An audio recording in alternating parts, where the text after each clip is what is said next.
اعوذ باللہ من الشیطان الرجیم بسم اللہ الرحمن الرحیم وَإِذْ يَرْفَعُ إِبْرَاهِيمُ الْقَوَاعِدَ مِنَ الْبَيْتِ وَإِسْمَاعِيلُ رَبَّنَا تَقَبَّلْ مِنَّا إِنَّكَ أَنْتَ السَّمِيعُ الْعَلِيمُ۔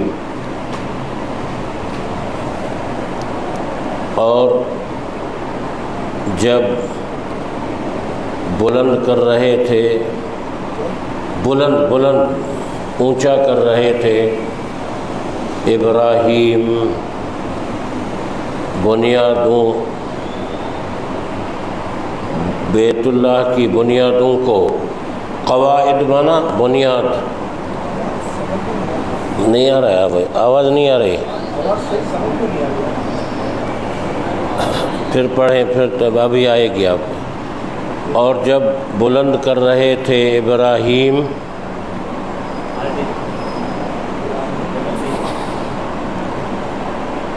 بنیادوں، بیت اللہ کی بنیادوں کو، قواعد مانا بنیاد، و اسماعیل اور اسماعیل،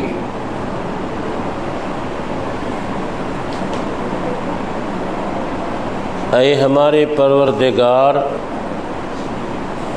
تو قبول کر ہم سے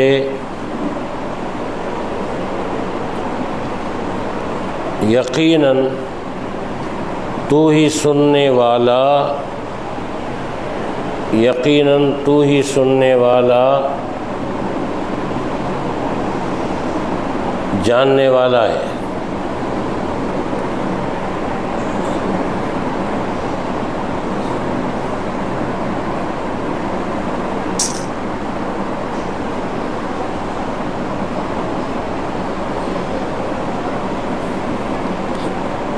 یہ بیت اللہ شریف کی تعمیر کے حوالے سے ہے۔ اللہ تعالیٰ نے حضرت ابراہیم علیہ السلام کو حکم دیا کہ وہ بیت اللہ کی تعمیر کریں۔ قواعد بنیادوں کو اور قاعدے کو کہتے ہیں۔ القاعدہ بھی اسی سے بنی ہے نا، القاعدہ، اور جو ہم بچوں کو پڑھاتے ہیں پہلے قاعدہ، وہ بھی بنیاد ہے، اسی سے بنا ہے۔ ابراہیم علیہ السلام اونچا کر رہے تھے، بلند کر رہے تھے، اور ان کے ساتھ اسماعیل بھی تھے، لیکن اسماعیل علیہ السلام ان کے معاون تھے، اور ساتھ میں یہ بھی دعا کرتے جا رہے تھے کہ ربنا تقبل منا انک انت السمیع العلیم، اے ہمارے پروردگار ہماری اس خدمت کو اپنی بارگاہ میں قبول فرما، نیکی کو یا خدمت کو، بے شک تو سننے اور جاننے والا ہے۔ اب بیت اللہ شریف کی تعمیر کس نے کی؟ اس میں دو نقطہ نظر ہیں۔ ایک نقطہ نظر تو یہ ہے کہ آدم علیہ السلام سے بیت اللہ موجود تھا، انہوں نے فرشتوں کے ذریعے جبریل علیہ السلام کی بنا پر بیت المعمور جو ہے فرشتوں کا کعبہ عرش معلیٰ پر، اس کے سیدھ میں اس کی بنیادیں رکھی گئیں، اور آدم علیہ السلام کے لیے یہ بنایا گیا پہلے۔ پھر تمام نبیوں نے اس کا طواف کیا ہے، اکثر و بیشتر نبیوں نے جو اس علاقے میں تھے۔ اور اس کے بعد طوفان نوح میں اس کی دیواریں گر گئی تھی، اور یہ ایک ٹیلہ سا رہ گیا تھا محض۔ اور پھر ابراہیم علیہ السلام کو اللہ نے حکم دیا کہ انہی بنیادوں پر جو ہے وہ کعبے کی تعمیر کریں، تو دیواروں کو بلند کر رہے تھے۔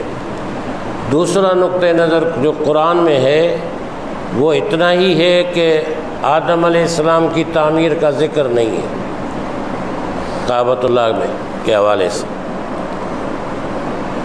حضرت ابراہیم علیہ السلام کی تعمیر کا ذکر ہے، انہوں نے کعبہ تعمیر کیا۔ اور قرآن کریم میں زیادہ تر کعبۃ اللہ کو حضرت ابراہیم کی طرف منسوب کیا گیا ہے۔ تو اس سے معلوم ہوتا ہے کہ کعبے کی بنا اور بنیاد اور تعمیر اس کا کریڈٹ یا اس کا جو کے حوالے سے جو خبر ہے وہ حضرت ابراہیم علیہ السلام کے حوالے سے۔ پھر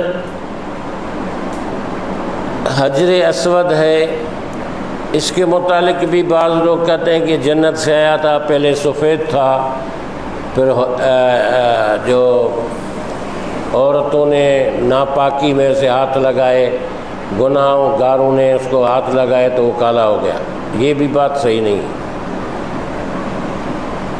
یہ کالا ہی پتھر تھا، قریب کی پہاڑی سے حضرت ابراہیم علیہ السلام نے لا کر کے رکھا تھا، اور اسی طرح تھا۔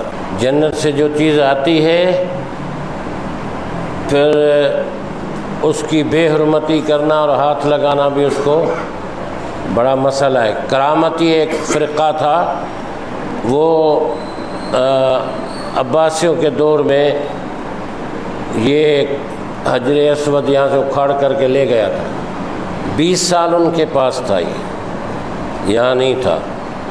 تو اگر جنتی پتھر ہوتا نا تو یہ ایسا ممکن نہیں ہو سکتا تھا، ایسا نہیں تھا ممکن۔ اور حکایات وغیرہ لوگوں کی ہوتی ہیں، لیکن یہ یہیں کا تھا۔ اب سوال یہ کہ حضرت رسول اللہ صلی اللہ علیہ وسلم نے طواف کے بعد اسے چوما ہے۔ حضرت عمر فاروق نے، جو میں نے پہلے بتایا تھا، طواف کے بعد حجر اسود کے پاس کھڑے ہو کر کے کہا کہ انک حجر لا تنفع ولا تضر وانی اقبلک لانی رأیت رسول اللہ صلی اللہ علیہ وسلم قبلک۔ تو ایک پتھر ہے، نہ نفع دے سکتا ہے نہ نقصان پہنچا سکتا ہے، میں تمہیں اس لیے چوم رہا ہوں کہ میں نے رسول اللہ صلی اللہ علیہ وسلم کو تجھے چومتے ہوئے دیکھا ہے۔ ٹھیک ہے، تو یہ بات جو اب مسئلہ یہ رہا کہ کسی پتھر، کسی جگہ، کسی مکان کو بذات خود کوئی فضیلت حاصل نہیں ہے، وہ کسی وجہ سے، کسی نسبت سے، کسی کارنامے سے، کسی کے کردار سے اللہ تعالیٰ اس کو، مکان کو، وقت کو، جگہ کو، پتھر کو وہ عزت عطا فرماتا ہے، تو اس کے پیچھے ایک نیکی کا فلسفہ ہوتا ہے۔ مثلا صفا اور مروہ ہے، اس کے درمیان جو دوڑنا ہوتا ہے سعی ہے، یہ بھی تو ایک نیکی کا کردار تھا نا حضرت حاجرہ کا، اس لیے اس کو رکھا گیا اور اس کے لیے، ورنہ اس میں دوڑنے میں کیا ہے، کچھ نہیں ہے۔ اور اسی طرح آب زمزم ہے، مشعر الحرام ہے، منی ہے، مزدلفہ وغیرہ وغیرہ۔ تو یہ بات کلیئر ہونی چاہیے اس حوالے سے کہ ان نیکی کی نسبتوں کی وجہ سے اللہ تعالیٰ نے ان کو یہ احترام عطا فرمایا ہے۔ اور ایک اور بات اس آیت سے معلوم ہوتی ہے کہ آدمی نیکی بھی کرتا جائے، خدا سے ڈرتا بھی جائے۔ ابراہیم علیہ السلام اور اسماعیل علیہ السلام دعا بھی کرتے رہے کہ اللہ ہماری اس حقیر بڑا کام تھا، خدمت کو اپنی بارگاہ میں قبول فرما۔ اپنی نیکی پر تکبر نہیں کرنا چاہیے، اپنے اعمال پر۔ ربنا واجعلنا مسلمین لک ومن ذریتنا امة مسلمة لک وارنا مناسکنا وتب علینا انک انت التواب الرحیم۔ اے ہمارے پروردگار، تو بنا ہمیں فرما بردار اپنا۔ ربنا، اے ہمارے پروردگار، وجعلنا، بنا ہمیں، مسلمین، ہم دونوں کو، فرما بردار یا مسلمان فرما بردار، لک، اپنا، ومن ذریتنا، اور ہماری اولادوں میں سے بھی، فرما بردار، بنا وجعلنا منا بنا، ومن ذریتنا اور ہماری اولادوں میں سے بھی،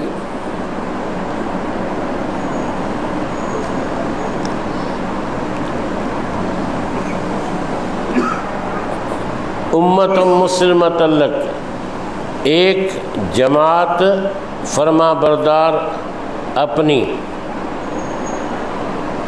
امت مسلمۃ لک ایک جماعت فرما بردار اپنی،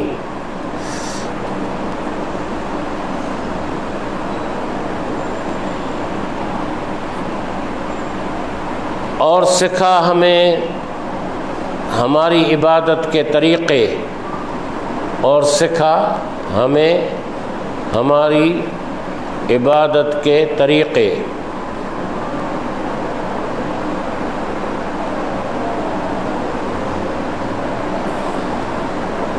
وَتُبْ عَلَيْنَا اور توجہ فرما ہم پر،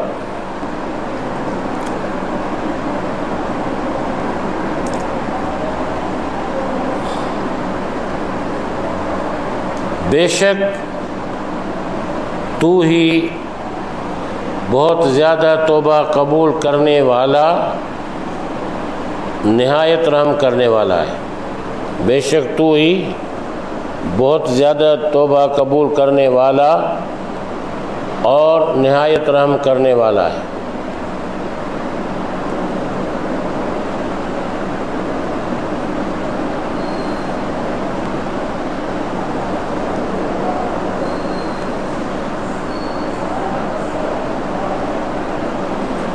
آیت میں پھر حضرت ابراہیم و اسماعیل علیہ السلام اللہ کی بارگاہ میں عرض کرتے ہیں، اللہ ہمیں فرما بردار بنا اپنا،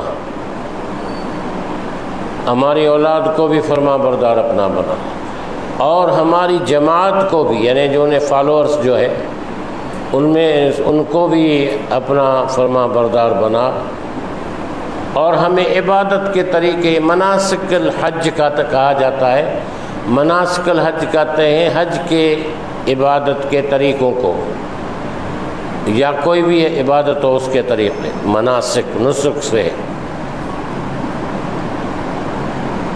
اور ہم پر توجہ فرما۔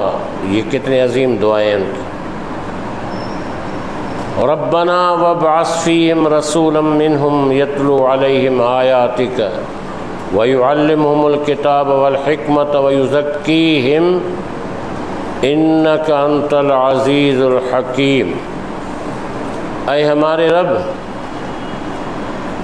وابعث اور تو بھیج ان میں ایک رسول، اے ہمارے رب تو بھیج ان میں ایک رسول، انہی میں سے، منہم منا انہی میں سے،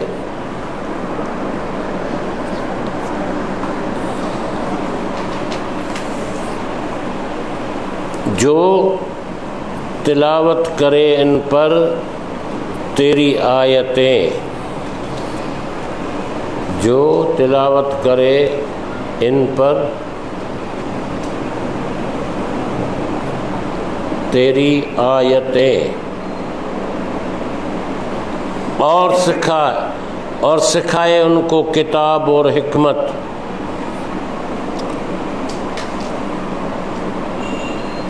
اور سکھائے ان کو کتاب اور حکمت، سکھائے یا تعلیم دے، اور پاک کرے ان کو، اور پاک کرے ان کو، یزکیہم انک انت العزیز الحکیم، بے شک تو غالب حکمت والا ہے، بے شک تو ہی غالب حکمت والا ہے۔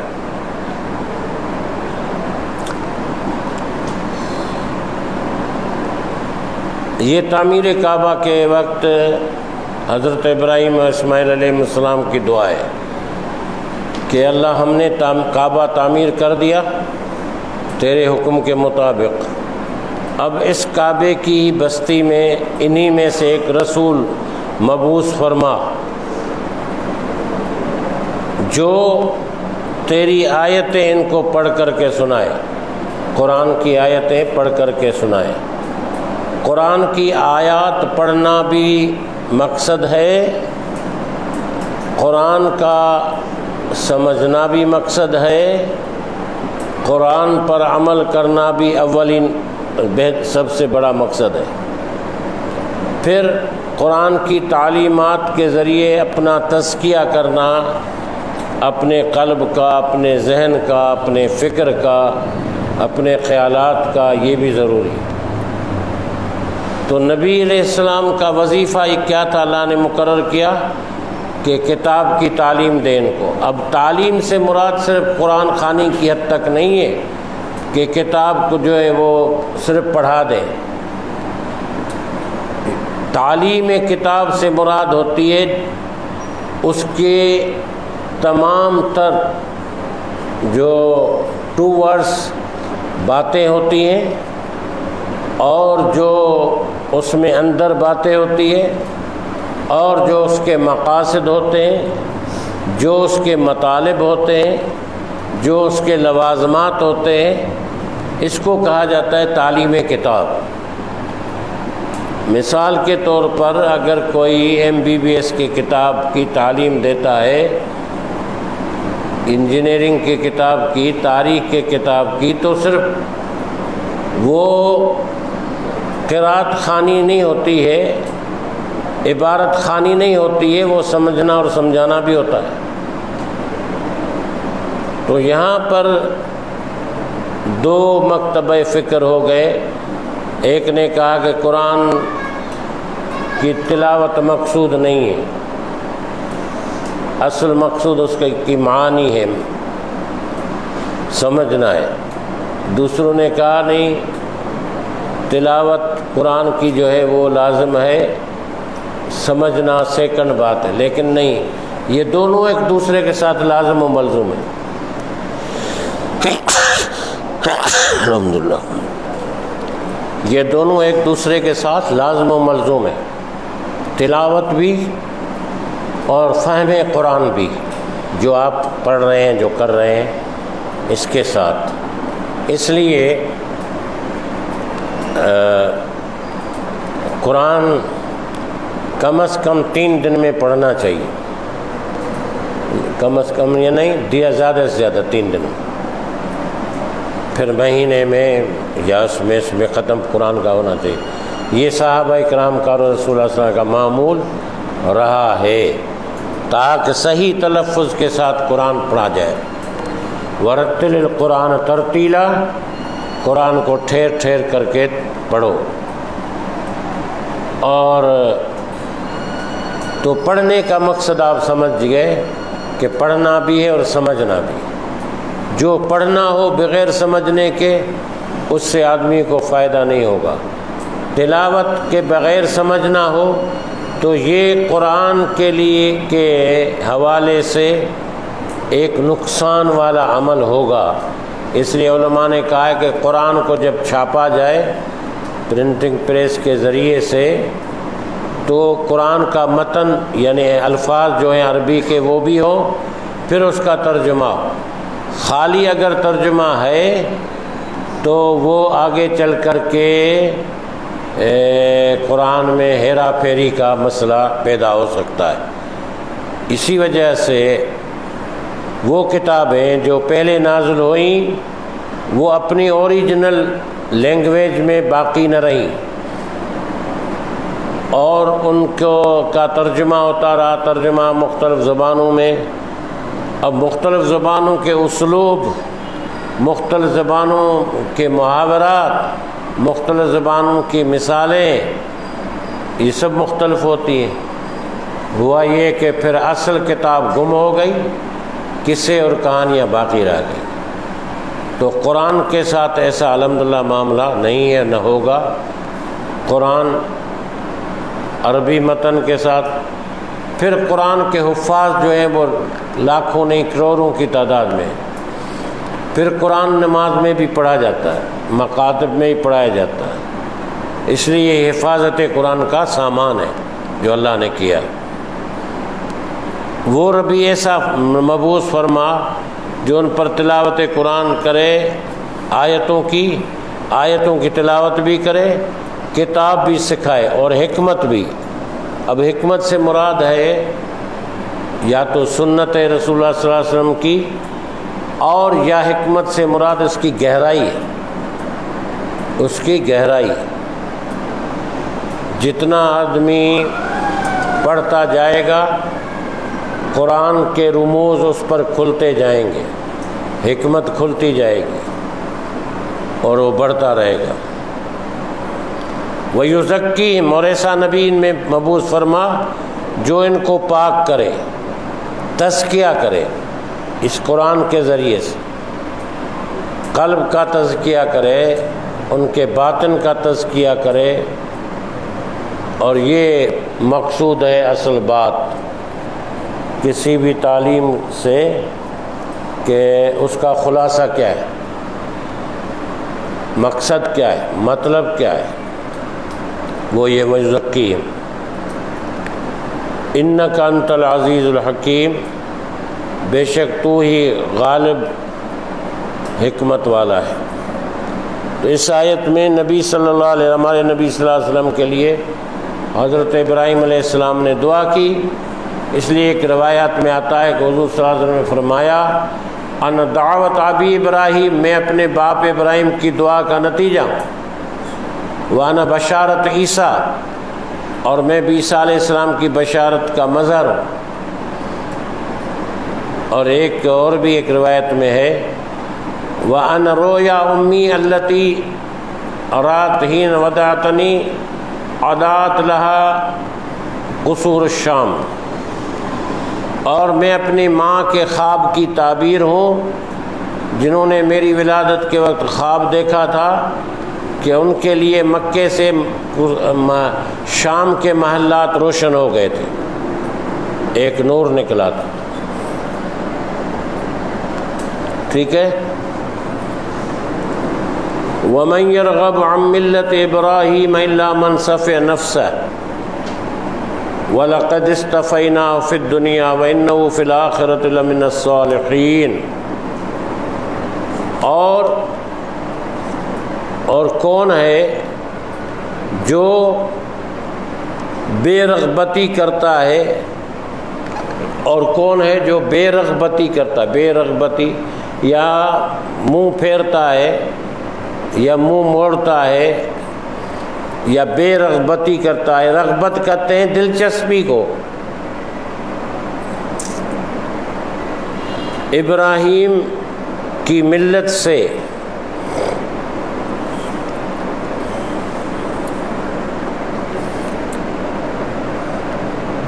الا من صفی نفس، مگر وہ شخص جس نے بے وقوف بنایا اپنے آپ کو۔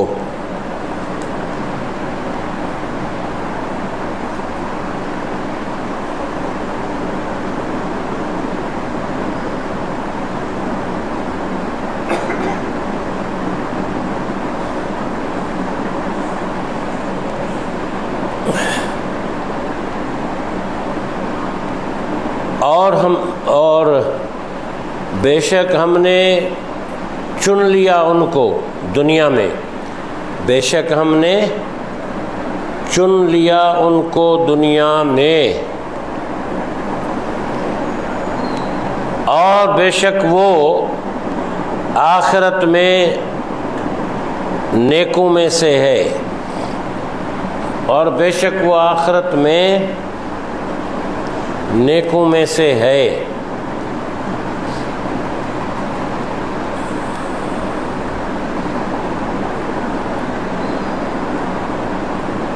حضرت ابراہیم علیہ السلام اولو العزم انبیاء میں سے ہیں اور ان کے سردار ہیں، ان کو شیخ الانبیاء بھی کہا جاتا ہے۔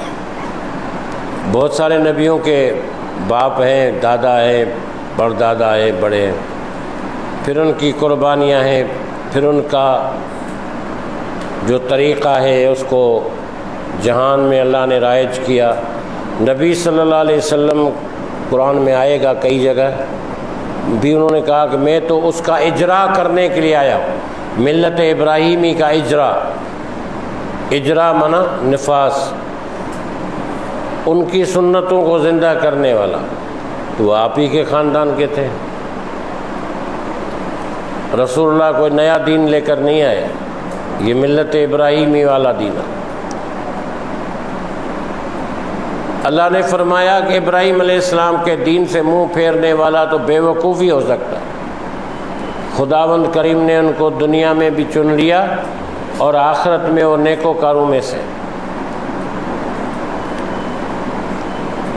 اذ قال له ربه اسلم قال اسلمت لرب العالمین، جب کہا اس سے اس کے رب نے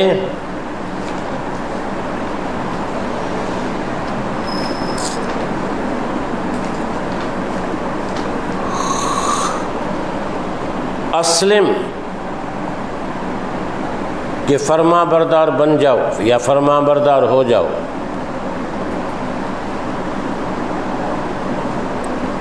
اس نے کہا میں فرما بردار ہو گیا۔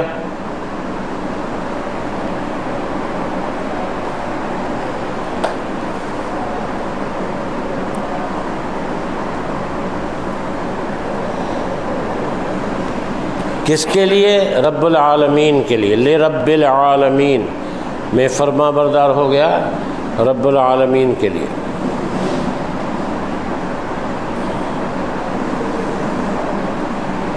یعنی اللہ فرماتا ہے کہ وہ تو ایسے بندے تھے کہ جب ان کو حکم ملا اسلم تو انہوں نے کہا کہ میں اسلام لے آیا۔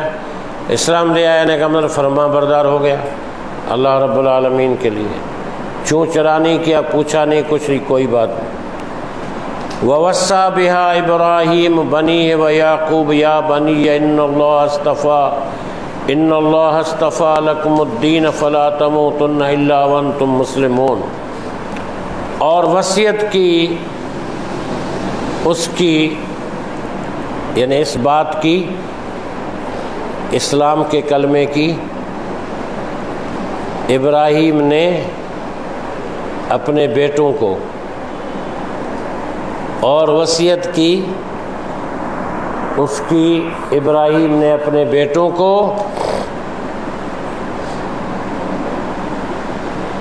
اور یعقوب نے بھی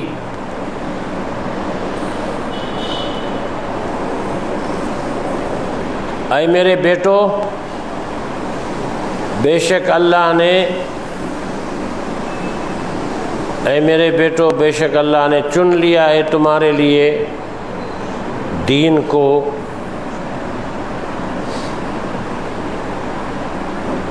تو تم ہرگز نہیں مرنا،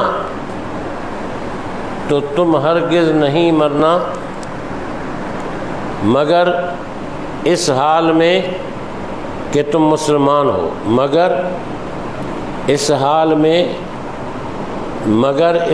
میں کہ تم مسلمان ہو، یعنی مسلمان ہو کر ہی مرنا، یہ اللہ نے تمہارے لیے چنا ہے اسلام دین۔ یہ وصیت کی تھی ابراہیم علیہ السلام اور یعقوب علیہ السلام نے اپنی اولادوں کو، ہرگز تم نے مرنا مگر اس حال میں کہ تم مسلمان ہو۔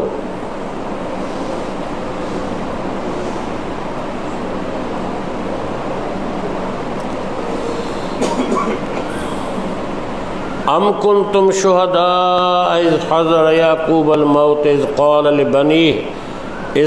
لبنیہ ما تعبدون من بعدی قالوا نعبد الہک و الہ آبائک ابراہیم و اسماعیل و اسحاق الہ واحد ونحن له مسلمون۔ اب اللہ نے فرمایا بنے لوگوں سے جو دعویٰ کرتے تھے اور پھر عمل نہیں کرتے تھے، کیا تم تھے موجود، کیا تم تھے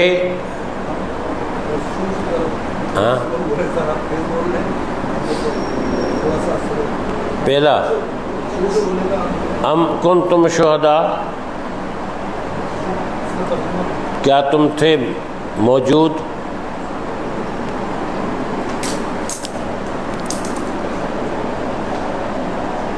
جب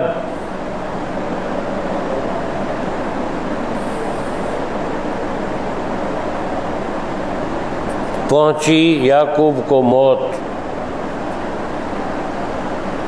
پہنچی یا آئی، حاضر ہوئی یعقوب کو موت۔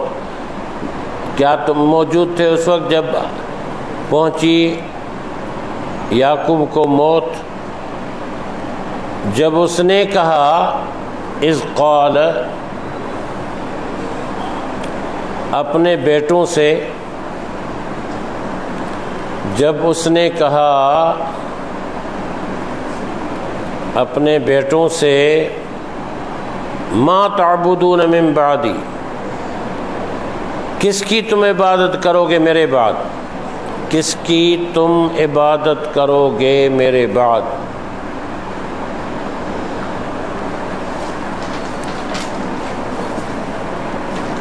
کس کی تم عبادت کرو گے میرے بعد؟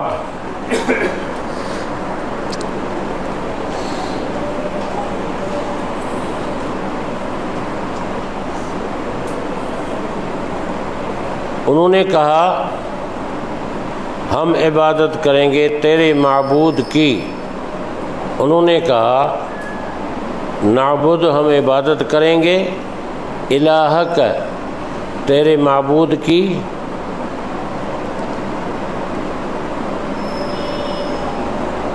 وَإِلَٰهَ آبَائِكَ، ہم عبادت کریں گے تیرے معبود کی اور تیرے باپ دادا کے معبود کی، اور تیرے باپ دادا کے معبود کی۔ ایک ہوتا ہے عابد، دوسرا ہوتا ہے معبود۔ عابد مانا عبادت کرنے والا، معبود مانا جس کی عبادت کی جائے۔ ایک ہوتا ہے ساجد، دوسرا ہوتا ہے مسجود۔ ساجد مانا سجدہ کرنے والا، مسجود مانا جس کو سجدہ کیا جائے۔ ساجد و مسجود، عابد و معبود۔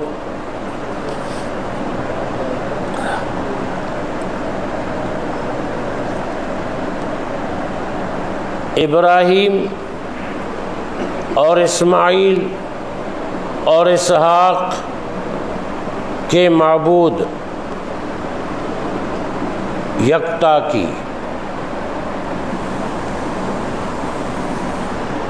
واحداً یکتا کی۔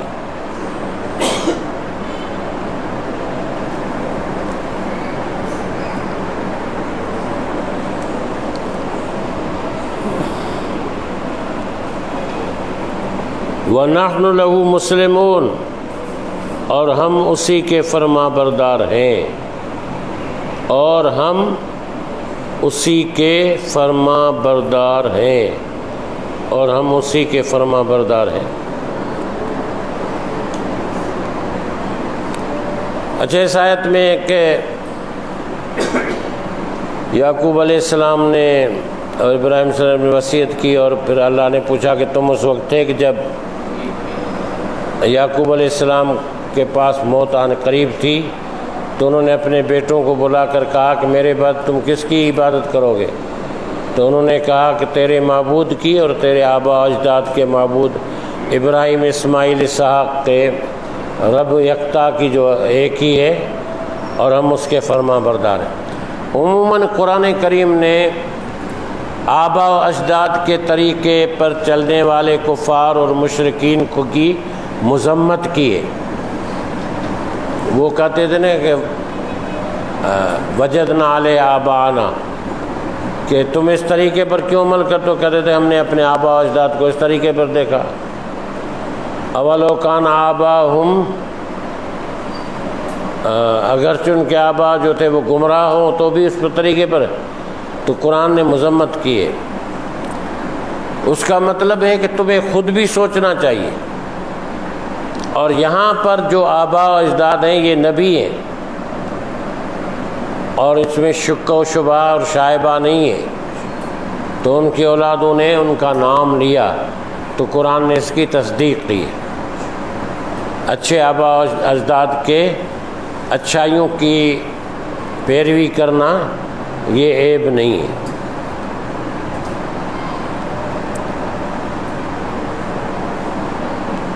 تلک امۃ قد خلت لہا ما کسبت ولکم ما کسبتم ولا تسألون عما كانوا يعملون۔ تلک امۃ، وہ ایک جماعت تھی، بے شک گزر گئی۔ وہ ایک جماعت تھی، بے شک گزر گئی۔ خلط منا گزر گئی، اس کے لیے ہے جو اس نے کمایا، لہا ما کسبت، اس کے لیے ہے جو اس نے کمایا، اور تمہارے لیے جو تم نے کمایا، اور تمہارے لیے جو تم نے کمایا۔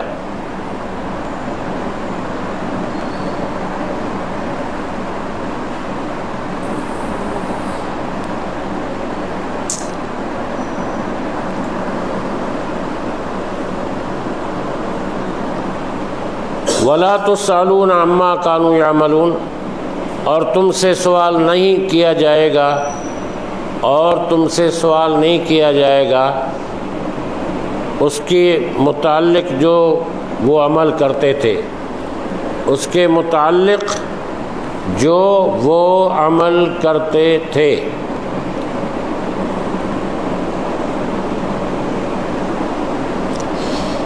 اللہ نے فرمایا کہ وہ ایک جماعت تھی جو گزر گئی، ان کے اعمال ان کے ساتھ، تمہارے اعمال تمہارے ساتھ، تم سے ان کے متعلق نہیں پوچھا جائے گا۔ جیسے ہم لڑتے ہیں، امام حسن امام حسین اہل بیت اور صحابہ اور کتنے صحابہ پھر آپس میں، اب یہ کیا جھگڑے؟ انہوں نے جو کمایا کیا وہ ان کے لیے ہے، ہم جو کریں گے ہمارے لیے ہے۔ نہ وہ ہمارے ان جھگڑوں میں پڑیں گے قیامت کے دن، نہ انہوں نے ہم سے کہا ہے کہ ہمارے نام کے انجمنیں تنظیمیں بنا کر کے ایک دوسرے پر سے کے ساتھ لڑو، انہوں نے تو نہیں کہا ہے، انہوں نے نہیں کہا۔ تلک امۃ قد خلت، یہ گروہ تھے جو گزر گئے، لہا ما کسبت ولکم ما کسبتم، ان کے لیے جو انہوں نے کمایا اور تمہارے لیے جو تم نے کمایا۔ ولا تسألون عما كانوا يعملون، تم سے نہیں پوچھا جائے گا کہ وہ کیا کرتے تھے۔ اگر صحابہ کرام میں غلط فہمیوں کی بنا پر کچھ جھگڑے ہوئے، جنگیں بھی ہوئی، نقصانات بھی ہوئے، لیکن ہم سے ان کے متعلق نہیں پوچھا جائے گا، یہ ان سے پوچھا جائے گا، ہم سے نہیں پوچھا جائے گا۔ تو ہم کیوں جھگڑتے ہیں؟ ہم اپنی فکر کریں۔ وَقَالُوا كُونُوا هُودًا أَوْ نَصَارَىٰ تَهْتَدُوا قُلْ بَلْ مِلَّةَ إِبْرَاهِيمَ حَنِيفًا وَمَا كَانَ مِنَ الْمُشْرِكِينَ، اور انہوں نے کہا تم ہو جاؤ یہودی یا عیسائی، اور انہوں نے کہا تم ہو جاؤ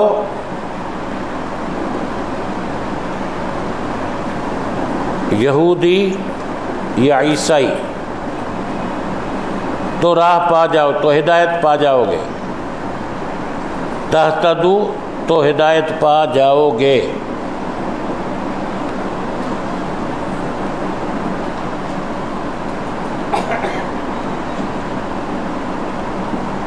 اور انہوں نے کہا تم ہو جاؤ یہودی ایسے تو ہدایت پا جاؤ گے۔ آپ فرما دیں بلکہ ملت ابراہیم کی ہی ہے جو حنیف تھا، ملت ابراہیم ہی ہے جو حنیف تھا۔ حنیف سے مراد حنفی نہیں ہے، حنیف سے مراد ہوتی ہے سب لوگوں کو جو بت پرستی کا دور تھا ان سے علیحدہ ہو کر خدائے واحد کی عبادت کرنے والا، خدائے واحد کو پوجنے والا، اس کا فرما بردار، یہ حنیف ہے۔ وما کان من المشرکین، اور وہ مشرکوں میں سے نہیں تھا، وما کان، اور وہ نہیں تھا مشرکوں میں سے، ابراہیم علیہ السلام یکسو ہو کر، حنیف ہو کر اللہ کی بندگی کرتا تھا۔ اس کی ملت حنیف ہے، ملت حنیف، ملت حنیف ابراہیم علیہ السلام۔ بس آجی